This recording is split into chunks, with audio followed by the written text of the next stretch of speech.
Jackie Ding here, and welcome back to another episode of Time Attack Rivals. This car needs no introduction because this is the car that kickstarted the street mod. What should we say? The street mod arms race. Arms race. Here is the Boogeyman. This is Boogeyman. I did not name this. Brad Yonkers named this car actually, but I said I was gonna bring a GC8 that was gonna change the game, and they kept wondering when it was going to show up. When's this Boogeyman going to show up? And that's how it got its name. It's a 95 Impreza L. Not much of it is a 95 Impreza L anymore. It's mostly bits and pieces of JDM STI and 07 STI, and hell, now it's even got some Corvette on it. What? Oh, yes. Oh, yeah, right. Brakes. Yeah. So start us at the front. Sure. All the way back. All right. We built the splitter. It's made out of Alumicore. The splitter diffusers on there we got from Professional Awesome. Those guys have been absolutely fantastic. All the little bits and pieces are all Professional Awesome. So show us the most boogie part of Boogeyman. I picked this shell up from a Canadian time attacker. He bought the car in Atlanta, then brought it up, put a really nice cage in it, did time attack for a few years, kind of got sick of the Subaru game, sold it to me for a song. I needed something with a cage. I had another chassis I was working with already, but I was still going to cage it, and I ended up just buying this. It made a lot more sense, and then I put everything into here. This is it. It's been a slow evolution of all sorts of fun things, like our little wind splitter here that we built specifically at PPIR because we were overheating. Wow. Oh wow. And this was worth 40 degrees. Jesus. Coolant Oh, temp. really? Chach over there, I don't know if you can see him, but he's the shorter of the two 6-star guys. He fabbed that up right in the parking lot. He also built my 8.6. Yeah, Chach is a genius. I got a Ron Davis radiator I got from Will All Young. Oh, That really? was one of his takeoffs. Oh shit. What I wanted to do was tuck the radiator under the radiator support because GCs really don't have a lot of room in the front, so it gave me a little more room for the dry sump and everything. Oh yeah, this radiator is huge. Yeah, it's really fat and stupidly efficient. Yeah. On the front is a custom ETS intercooler. That was supposed to be a V-mount for an RX-7 that we put our own end tanks on and then ran the end tanks out the side. All the clamps are Banjo clamps from Vibrant, so we don't have boost leak issues like certain people. Wonder who that is. This is a custom oil cooler setup. I kind of stole this idea from Mark Yeager. He has one set up fairly similar, but I made mine active cooling, so I actually have a fan here and a small fan here, so it uses the entire surface. But it is why I have to have some sort of vent there, because there needs to be an out. The heart of this whole monster is a 2-liter EJ207, but it's been closed decked by IAG. IAG just came on board with us, and they were a lifesaver. This motor feels so much better than it has in previous events. My goal is I just want to make a full season, and then I'll send it back in. Like, just make a season with the engine. I'll send it back. They can refresh it. If I can do one a season, I would be happy. Because right now we're at 3 a season. The turbo is a BorgWarner 8474. We just put that on for this event. It's all plumbed up by a full race twin scroll kit. That thing is a monster. This on low boost is making over 600. So that's all I ran this weekend. Oh wow. It is stupid. So when I turn it up to the boost level, we had it on full kill last year, which is like 35-ish pounds. She makes a lot of jam. How much jam? A lot. A lot of jam. How much is a lot of jam? This is a question that everybody wants to know. And you still, to know. even at last year's Road America, compared to our full kill map this year, you still out-drag us about like 5 miles an hour, 6 miles an hour. Easy. Oh yeah. Pretty easy. Yeah. So how much you guys power do does she not make? want to see this at Road America now. Last year we did 169 at Road America. I have a hard time believing I wouldn't do 175 this year. You're gonna die, man. All right, super question now. That intake manifold looks very familiar, but has a different branding on it. Okay, well actually, let's go through the history of Corsa Veloce. So Corsa Veloce actually originally was making these manifolds before Process West. They were expensive. They were like a $4,500 manifold. They were crazy expensive. Like nobody was ever gonna buy that. Process West hired him and kind of bought the tooling for it, and then they started making that manifold, and that's why you saw Process West a whole bunch. Well, then he left Process West. Then all of a sudden I started seeing Corsa Veloce manifolds again. I hit him up, and he's like, yeah, it's like everything I wanted to do to the Process West, but they wouldn't let me. So there's a lot more machining in this. You can see there's a lot of weight taken out in certain areas. The plenum's slightly larger. The runners are a little bit longer. So it is a revision. It is a new revision, but man, they're so close. It's a really nice manifold. You really get what you pay for. And with a Subaru, what you want, especially a big power Subaru, you want a big ass plenum and medium length runners, but the big thing is you want a big ass plenum, and this design of manifold does a really good job of that. All right, next question. How much does the dry sump actually help with oil? Because it helps with, say, oil like pressures. Yeah, oil it's pressures. really where I'm. So big controversy of this vehicle is my dry sump system. It's a daily engineering dry sump. I'm gonna. We spent a decent amount on it. I'm not gonna lie, and don't get me wrong, like the oil pressures are awesome. Like we regularly out on track with warm oil see 90 to 100 psi at higher RPM, which is great. But every single time something goes wrong, this whole thing has to come apart. Exactly. We got to send the pump in. The pump almost always gets some sort of debris in the relief mechanism. Of course. So then you start the car and it just blows your oil filter housing right out. Just oil shoots all over the place. It's awful. I gotta be honest, it might go back to a wet sump. Some revelations have happened in the wet sump space as of recent, thanks to IAG, that make it possible for a car with this amount of power to hold together with a wet sump. So it's something we're probably going to look into. Everybody seems to be in the car tend to go from wet sump to dry sump, and if you haven't had one, you should get a dry sump kind of deal. So let's see. Well, it fixed all my oil slosh problems. Yeah, the oil issue. The big problem I was going to have was Gingerman here, turn 9, it murders Subarus. Yeah. Oil sloshes right into the head. Yeah. You starve, and by the time you can't get on the outside of 10 going onto the straightaway towards 11, that's when you hear your rod knock. Oh, wow. It's awesome. That's usually when you're banging gears and you throw the rod right through the top. I'm not going to mention any names, Pete. Rest in pieces, Pete. Rest in Pete. Anyway, engine's done. Engine's done. Is What it? about suspension? No, it's not. Look, we got this 6-star Motorsports, super sick. What do we call that? The Sigma 6, Sierra 6 fuel system. We've got the sweet, the oil cap, killing the game with that. We don't have the TGVs on there, but yeah. And then a bunch of other IAG things. But yeah, that's about it. Oh, and I cannot forget, this came from Chaj. Chaj is like, we gotta put this on. This crazy little blocks, like velocity stack thing on the end here, he runs one on his car. Yeah. And he let me borrow it for the dyno session when we first put this together. Oh wait, from the A6? So our tuner, Graham, Graham's like, dude, that isn't gonna do anything. So we all put a $1 bet on it. Signed dollar bet. That's gonna make power. He put it on, what was it, 25 extra wheel? 30. Yeah, it was Jesus immediate 30 fuck. extra wheel from that. And it was, oh, it didn't make power because it made more boost. I'm like, yeah. It made more boost, air, it got more air. more boost. It was less restrictive. That's impressive. Yeah, it was. That's I actually hard way. impressive. I got tuned without it on the dyno, and then I put it on at the track, sticking out of my headlight, and I made more boost, more power, and I hit fucking fuel cut on my car one time. we are not paid by blocks whatsoever. I've never even talked to those people other than ordering that from Turn 14. That is a phenomenal little part. Yeah. Interesting. Yeah. We can fit one on our Super now. I also have to mention this car used to be really ugly and is not anymore. I'll post a picture of it right now. There's plenty of pictures of the ugly.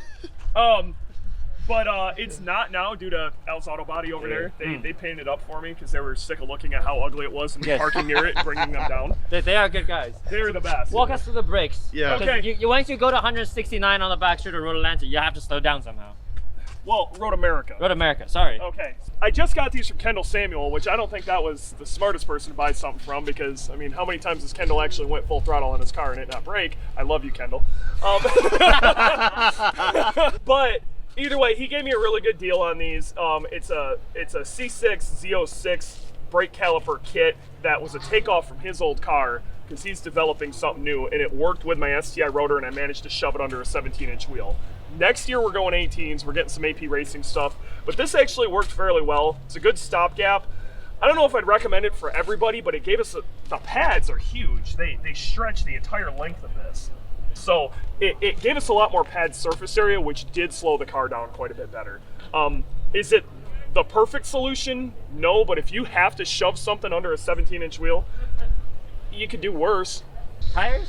Yes. Oh yeah. Oh, man, You can't, this guy can't. This guy can't even remember what. no, there's so much crap on this car. Yes.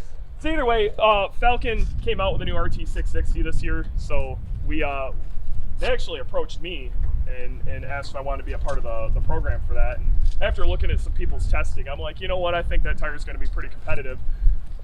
It's really competitive. Don't use a T word. I know you use a T word. It is the truth. It's the truth, man. Like, if you're trying to haul ass on the cheap, they're like $100 a tire cheaper than RE71s. Like, it's incredible. And they'll go toe-to-toe with any of the top 200 treadwear competitors. Jokes aside, the 660 is very impressive. It's a good tire. Suspension, obviously Fortune Auto. Yes, love me some Fortunes. They're Fortune Auto 2A. They're Dreadnought coilovers. I've been working with Fortune for years. Great guys. Really nothing fancy to those. It's a set of their Dreadnoughts. I think I'm a 10K front, 12K rear. Wow. I wanted the thing to turn. Interior. I got a Sparco Corsa seat from 2005 because it fits me, because I'm really goofy shaped. I was going to put safe. that race set That's over really here. safe, buddy. Yeah. I want to get a containment seat. Yeah. Don't do that. Don't do that. Show us the door cars, actually. I'm kind of Oh, impressed by sure. it. So these are from the 95 Impreza L that have been Is that Grandma spec? they have been cut Grandma to spec. make- It is actually grandma spec. to make sure it clears the it clears the cage. I want to look into some aftermarket door cards, but in this class currently, it is legal for me to not run a door card because of my cage, and it's legal for me to chop my door card to pieces. But I can't run an aftermarket door card that fits with my cage. So you can run none, but if you run some, it's illegal. Okay. And nice roll-up window. Oh, Oh, yeah, you aim dash, homie. You gotta show off the full interior that. Yeah, we have a full interior, even though I'm missing some knobs and some of my trims broke. I got the accordion shift knob or shift boot because that's where it's at. Rubber accordion shift boot yeah. is the Oh, shit. heat. You aren't doing it big till you're doing rubber accordion shift boot from the 90s. It even has a functioning radio. It does have a functioning radio. Play it. I have no speakers, but it turns on. My fan even works. Yeah. Wait, you have a radio, but there's no speaker. Yeah, I'm required to have a radio. So it still I'm not doesn't. required to have speakers. I'm So it required to doesn't have a play radio. anything, but it can turn on. Yes. It's wired to turn on. And the blower. The blower works too. Aim dash is neat. Is that a shift light? Where? Here? And No, the other No. one. The other one. The other This?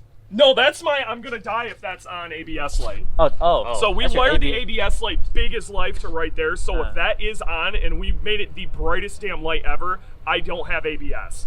And then we've got the dry sump, actual sump tank behind the passenger seat too. That's the biggest reason I make sure I wear a fire suit now, because if I roll over something, I don't want to be coated in hot oil and die. That would be a really shit way to go. Yeah. Yeah. Onto the back. Anything special on the back? Oh, definitely. Drivetrain wise? It's a drive shaft shop, carbon drive shaft, and then honestly the rest is just 07 STI. But the back, which is kind of gross, and I apologize for Fuel Labs for showing off their hotness like this. This is Fuel Labs surge system. This has got a brushless big ass pump in it that's good for on E85, somewhere in the ballpark of about 950 wheel. So I have enough fuel in here to get really stupid on ethanol. These guys have been absolutely killer. Chassis mount wing? Yes, chassis mount wing. EFAB Motorsports built the frame for us, and then big stickers and signs. Built these uprights that look like candy canes. The design they were given was designed by some people who were really tired at that time and didn't put much effort in. They really didn't seem like they gave two shit about Yeah, how this just kind of happened, and it happened fast, and I haven't had a chance to change it out, but it'll go to something that doesn't look terrible here soon. The wing is an AJ Hartman. I forgot what they called this.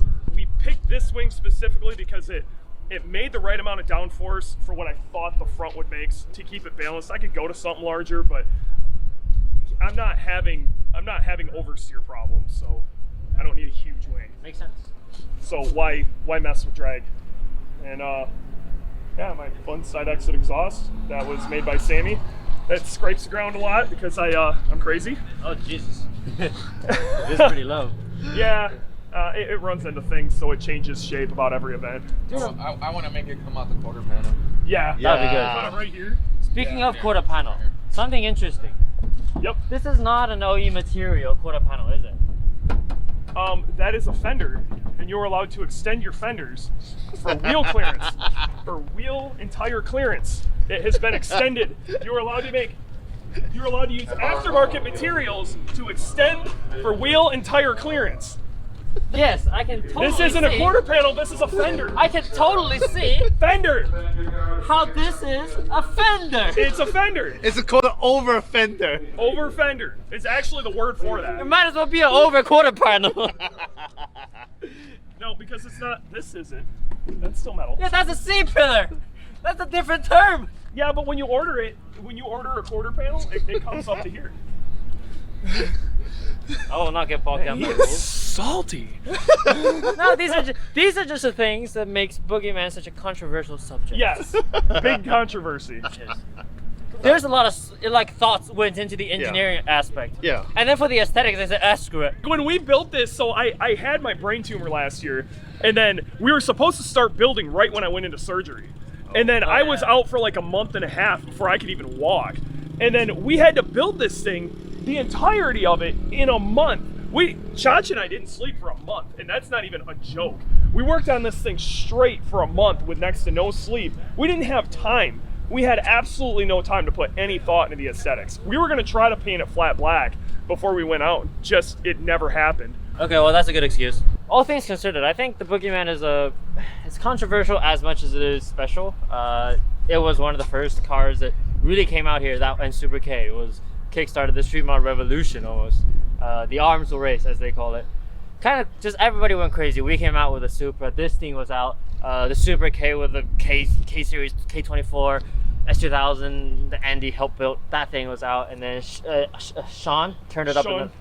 Turn it up another freaking notch. These really high quality builds started showing up, and everybody was competing really hard to try and go for the win. And I think this is kind of the idea that began the genesis. And what's really cool is that our builds couldn't be more different. The Supra is very much a thing that's full technology, full new stuff, and then we're trying to figure it out. This is like brute forcing it. Yeah. This is a hammer. Yeah. Yes. If That's you a have surgical scalpel, knife. This is a big ass hammer. Yes. It really is. But we're both doing surgery.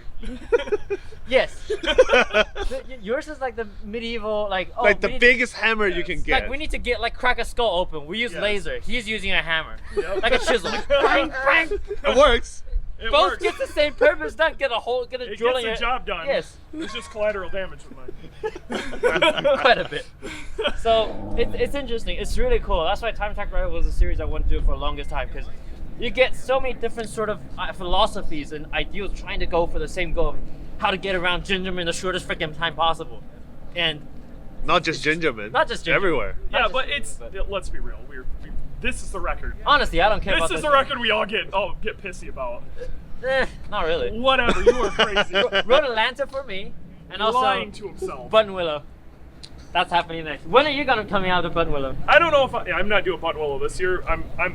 This car's about to immediately get prepped for Coda. Oh. You got a little record down there that needs to get vindicated.